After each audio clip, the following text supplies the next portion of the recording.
ಪಂಚ ಕೇದಾರದಲ್ಲಿ ಬರುವ ಕೊನೆಯ ಕೇದಾರವೇ ಕಲ್ಪೇಶ್ವರ. ಇಲ್ಲಿ ಶಿವನ ಜಟವನ್ನು ಪೂಜೆ ಮಾಡುತ್ತಾರೆ. ಸಮುದ್ರ ಮಟ್ಟದಿಂದ ಸುಮಾರು 2200 ಮೀಟರ್ ಎತ್ತರದಲ್ಲಿದೆ. ಈ ದೇವಸ್ಥಾನವು ವರ್ಷದ 365 ದಿನವೂ ತೆರೆದಿರುತ್ತದೆ. ಪಂಚ ಕೇದಾರದಲ್ಲಿ ಕಲ್ಪೇಶ್ವರ ದೇವಾಲಯ ಮಾತ್ರವೇ ನಿಮಗೆ ವರ್ಷ ಪೂರ್ತಿ ತೆರೆದಿರುತ್ತದೆ. ಜೋಶಿಮಠ್ ಜಾಗದಿಂದ ನೀವು ಉರ್ಗಮ್ ವ್ಯಾಲಿ ಮೂಲಕ ದೇವಗ್ರಾಮ ಹಳ್ಳಿಗೆ ತಲುಪಿ ಅಲ್ಲಿಂದ 300 ಮೀಟರ್ ನೀವು ನಡೆದುಕೊಂಡು ಹೋಗಬೇಕು. ಒಟ್ಟಾರೆ ಜೋಶಿಮಠ್ ಜಾಗದಿಂದ ದೇವಸ್ಥಾನಕ್ಕೆ 27.5 ಕಿಲೋಮೀಟರ್ ಆಗುತ್ತದೆ.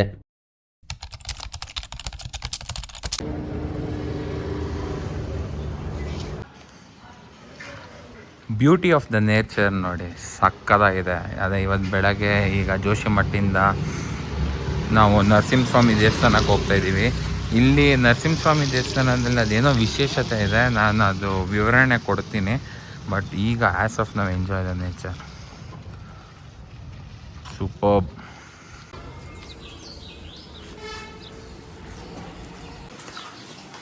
ಇಲ್ಲಿ ಲೋಕಲ್ಸ್ ಹೇಳಿದ ಪ್ರಕಾರ ಇಲ್ಲಿ ಏನೋ ಶಾರ್ಟ್ ಕಟ್ ಇದೆ ಅಂತ ನರಸಿಂಹಸ್ವಾಮಿ ದೇವಸ್ಥಾನಕ್ಕೆ ಹೋಗೋಕ್ಕೆ. ಸೊ ಸಂದಿಗುಂದಿ ಒಳಗೆಲ್ಲ ಹೋಗ್ತಾಯಿದ್ದೀವಿ.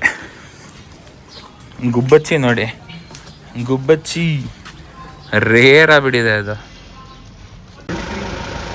2023ಗೆ ಕ್ರ್ಯಾಕ್ ಆಗಿರೋದು. ಇಲ್ಲೂ ಆಗಿದೆ ನೋಡಿ,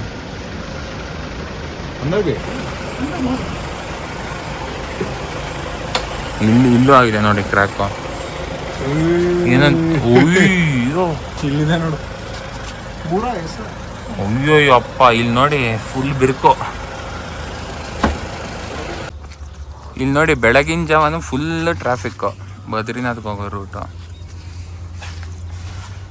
ಬಟ್ ಬೇಜಾರು ಮಾಡ್ಕೊಳ್ಳಲ್ಲ ಅನಿಸುತ್ತೆ, ಏನಕ್ಕಂದರೆ ಇಂಥ ವ್ಯೂ ಇದ್ದರೆ ಯಾರು ಬೇಜಾರು ಮಾಡ್ಕೊತಾರೆ.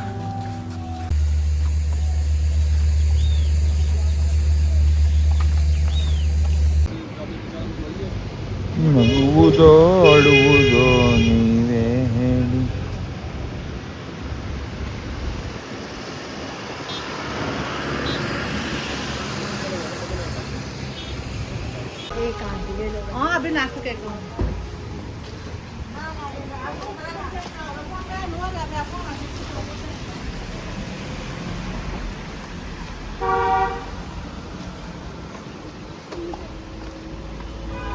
ಇಲ್ಲೇ ಇದೆ ನೋಡಿ ದೇವಸ್ಥಾನ.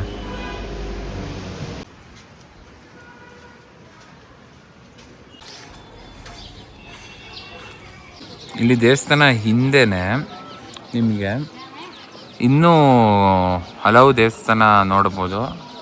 ಸೊ ನೀವು ನರಸಿಂಹಸ್ವಾಮಿ ದೇವಸ್ಥಾನ ವಿಸಿಟ್ ಮಾಡಿದ್ಮೇಲೆ ಹಿಂದೆ ದೇವಸ್ಥಾನಗಳಿದೆ, ಅಲ್ಲಿ ವಿಸಿಟ್ ಮಾಡೋದು ಮರಿಬೇಡಿ. ಈಗಷ್ಟೇ ಒಳ್ಳೆ ದರ್ಶನ ಆಯಿತು ನರಸಿಂಹಸ್ವಾಮಿ ದೇವಸ್ಥಾನದ್ದು. ನರಸಿಂಹಸ್ವಾಮಿ ದೇವಸ್ಥಾನದ ಮಹತ್ವ ಏನಂದರೆ, ಲೆಫ್ಟ್ ವ್ರಿಸ್ಟು ನರಸಿಂಹಸ್ವಾಮಿದು ಕರಗ್ತಿದೆ. ಅದು ಯಾವಾಗ ಫುಲ್ ಕರಗುತ್ತೋ ಬದ್ರಿನಾಥಿಗೆ ಕನೆಕ್ಟ್ ಆಗೋ ರೋಡು ಫುಲ್ ಕುಸಿದೋಗುತ್ತೆ. ಆಮೇಲೆ 2 ಬೆಟ್ಟ ಕೊಲೈಡ್ ಆಗುತ್ತೆ. ಸೊ ನೆಕ್ಸ್ಟು ಬದ್ರಿನಾಥ್ಗೆ ಹೋಗೋ ರೂಟೇ ಇರಲ್ಲ. ಸೊ ಅದೇ ಈ ದೇವಸ್ಥಾನದ ಮಹತ್ವ. ತುಂಬ ಪೀಸ್ಫುಲ್ ಜಾಗದಲ್ಲಿ ದೇವರು ನೆಲೆಸಿದ್ದಾರೆ ಅಂತ ಹೇಳಬೇಕು. ಆ್ಯಂಡ್ ಜನನೂ ತುಂಬ ಕಮ್ಮಿ ಇದ್ದಾರೆ. ಒಳ್ಳೆ ದರ್ಶನ ಆಯಿತು, ಗುಡ್ ಸ್ಟಾರ್ಟ್ ಅಂತ ಹೇಳಬೇಕು. ಇದು ನಾವು ಉಳ್ಕೊಂಡಿದ್ದ ಜಾಗದಿಂದ 1 ಕಿಲೋಮೀಟರ್ ದೂರ ಇತ್ತು. ಜೈ ನರಸಿಂಹಸ್ವಾಮಿ.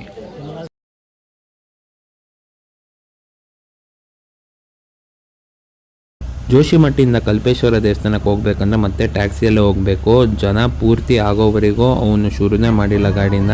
ಜನ ಎಲ್ಲ ಆದಮೇಲೆ ಗಾಡಿನ ಶುರು ಮಾಡಿಕೊಂಡು ಹೊರಡೋಕ್ಕೆ ಸ್ಟಾರ್ಟ್ ಮಾಡ್ತಾರೆ.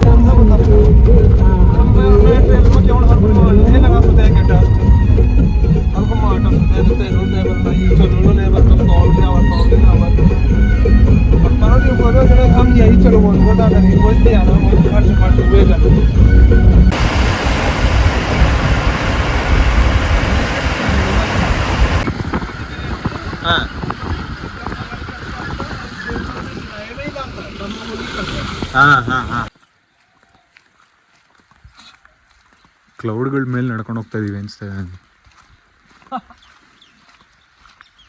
ಪಂಚಬದ್ರಿಯಲ್ಲಿ ಒಂದು ಬದ್ರಿ ದೇವಸ್ಥಾನ ಹೋಗ್ತಾ ಇದೀವಿ. ಯಾವ ಬದ್ರಿ ಅಂತ ಹೇಳು. ಯಾವ ಬದ್ರಿ ಅಂತ ಅಲ್ಲಿ ಹೋದ್ಮೇಲೆ ಹೇಳ್ತೀನಿ.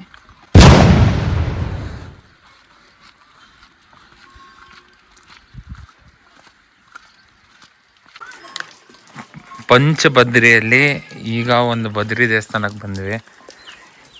ಇದರಲ್ಲಿ ಯಾವ ಬದ್ರಿ ಅಂತ ಗೊತ್ತಾಗ್ತಿಲ್ಲ, ಒಳಗೋದ್ಮೇಲೆ ಕೇಳಿ ಹೇಳ್ತೀನಿ. ಧ್ಯಾನ್ ಬದ್ರಿ ಅಂತ ಇಲ್ಲೇ ದೇವ್ರು ಇದಾರ. ಧ್ಯಾನ್ ಬದ್ರಿ ತಾನೆ, ತುಂಬ ಕಾಮ್ ಆಗಿದೆ ದೇವಸ್ಥಾನ ಧ್ಯಾನ್ ಬದ್ರಿ.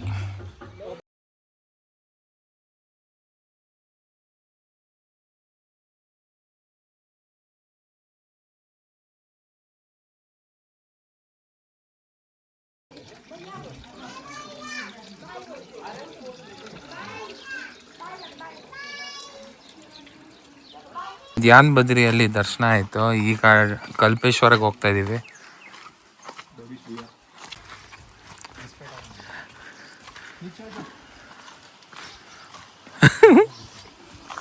ಪ್ರದೀಪ್ನ ಒಂದು ಕ್ರೇಜಿ ನಾಯಿ ಫಾಲೋ ಮಾಡ್ತಿದ್ದ. ಅದು ಅದು ಮಧ್ಯದಲ್ಲಿ ಸರಿ ತಿಂದಿಲ್ಲ. ಮಧ್ಯದಾಗ ಹಾಕೋ ಅದು.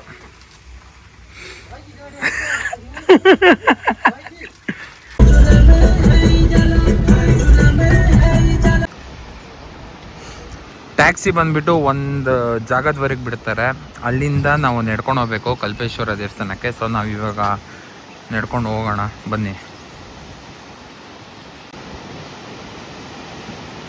ಈಗ ಒಂದು ಬ್ರಿಡ್ಜ್ ಕೂಡ ಕ್ರಾಸ್ ಮಾಡಬೇಕು, ಬನ್ನಿ ಮಾಡುವ.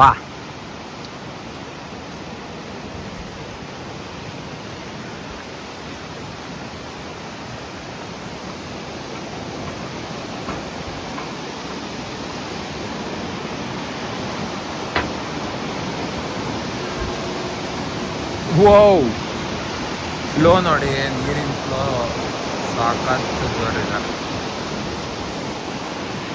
ಅಲ್ಲಿ ಮೇಲೆ ಕಾಣ್ತಿರೋದೆ ಕಲ್ಪೇಶ್ವರ ದೇವಸ್ಥಾನ. ಬನ್ನಿ ಹೋಗುವ.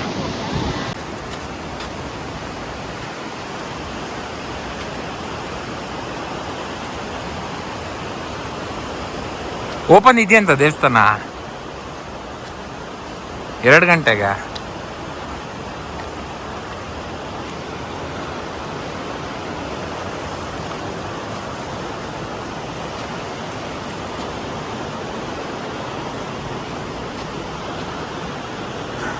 ಅಲ್ಲಿ ಮೇಲೆ ಗಂಟೆ ಕಾಣ್ತಿದ್ಯಲ್ಲ, ಅಲ್ಲಿ ಹೋದ್ರೆ ದೇವಸ್ಥಾನ ಸಿಕ್ಬಿಡುತ್ತೆ.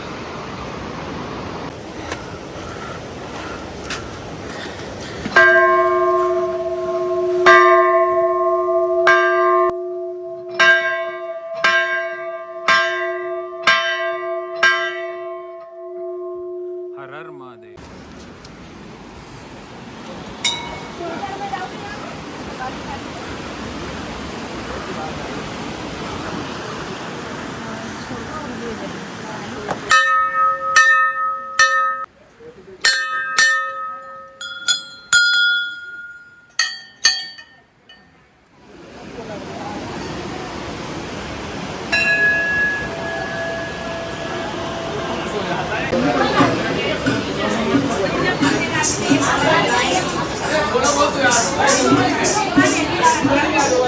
ಇಲ್ಲೇ ದೇವ್ರು ಇರೋದು.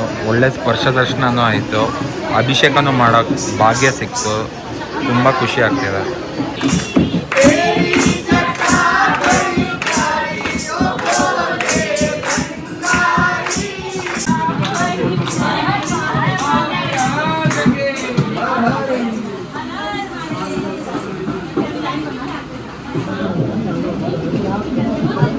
ಈಗಷ್ಟೇ ಎಷ್ಟು ಸಲ ಬೇಕಂದ್ರೂ ದರ್ಶನ ಮಾಡ್ಬೋದು ಕಲ್ಪೇಶ್ವರ. ಏನಕ್ಕಂದರೆ ನಾನು ಒಂದು 3-4 ಸಲ ದರ್ಶನ ಆಯಿತು. ಆ್ಯಂಡ್ ಅಭಿಷೇಕ ಮಾಡೋ ಭಾಗ್ಯನೂ ಸಿಕ್ತು, ಆಮೇಲೆ ಪ್ರಸಾದನೂ ಸಿಕ್ಕಿದೆ, ಅಭಿಷೇಕ ಮಾಡೋ ಭಾಗ್ಯ ಸಿಕ್ತು. ಅದು ನನಗೆ ತುಂಬ ಖುಷಿ ಕೊಡ್ತು. ಪ್ರದೀಪ್, ಹೆಂಗನ್ನಿಸ್ತು? ಬೆಸ್ಟ್ ದರ್ಶನ, ಜನ ಇದ್ದರು, ಪೀಸ್ಫುಲ್ಲಾಗಾಯಿತು. ಶಿವನ್ ಮುಟ್ಟಿದ್ವಿ, ಶಿವಂದು ಜಟೆ ಮುಟ್ಟಿದ್ವಿ. ದರ್ಶನ ಕೊಡ್ತಾರಂದ್ರೆ ಹೌದು, ಎಷ್ಟೇ ರಶ್ ಇದ್ರೂ ಅಷ್ಟೇ ನೀವು ಆರಾಮಾಗಿ ದರ್ಶನ ಮಾಡ್ಬೋದು ಕಲ್ಪೇಶ್ವರ ಸ್ವಾಮಿನ. ಹರ ಹರ್ ಮಹಾದೇವ್. ಹರ ಹರ್ ಮಹಾದೇವ್.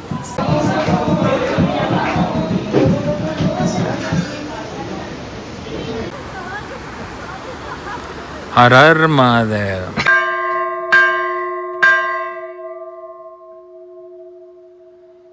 ಕಲ್ಪೇಶ್ವರ್ ಡನ್.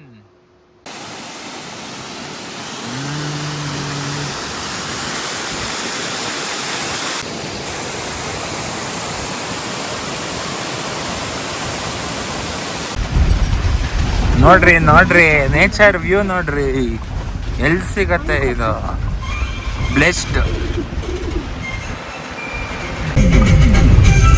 ಜೋಶಿಮಠಿಂದ ಕಲ್ಪೇಶ್ವರ್ ದೇವಸ್ಥಾನಕ್ಕೆ ಕರ್ಕೊಂಬರೋಕ್ಕೆ ನಮಗೆ 2,000 ರೂಪಾಯಿ ಇಸ್ಕೊಂಡ್ರು, ಟು ಆ್ಯಂಡ್ ಫ್ರೋ ಇಬ್ಬರಿಗೆ ಸೇರಿ.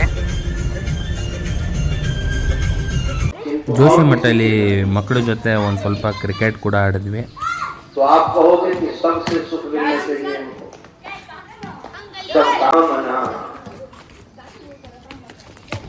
लघु मन वाले नहीं है, महान मन वाले।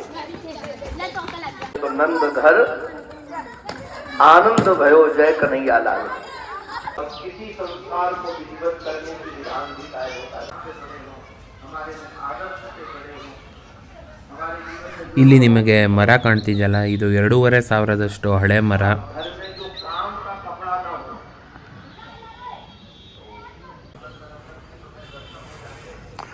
ಶಂಕರಾಚಾರ್ಯರು ತಪಸ್ ಮಾಡಿದ ಜಾಗನ ತೋರಿಸ್ತೀನಿ. ಇದೇ ಗುಹೆ ಒಳಗೆ ತಪಸ್ ಮಾಡಿದ್ದು.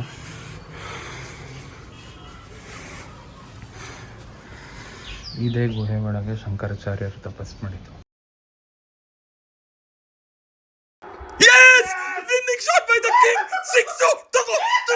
Let's go, man!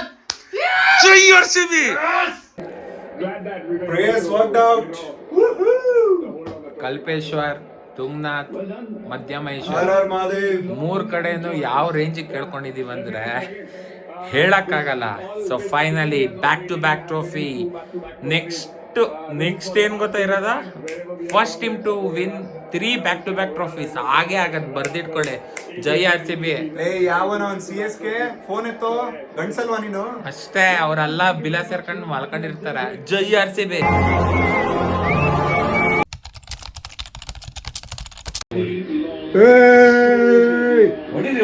Let's go! Please like and subscribe. Share it.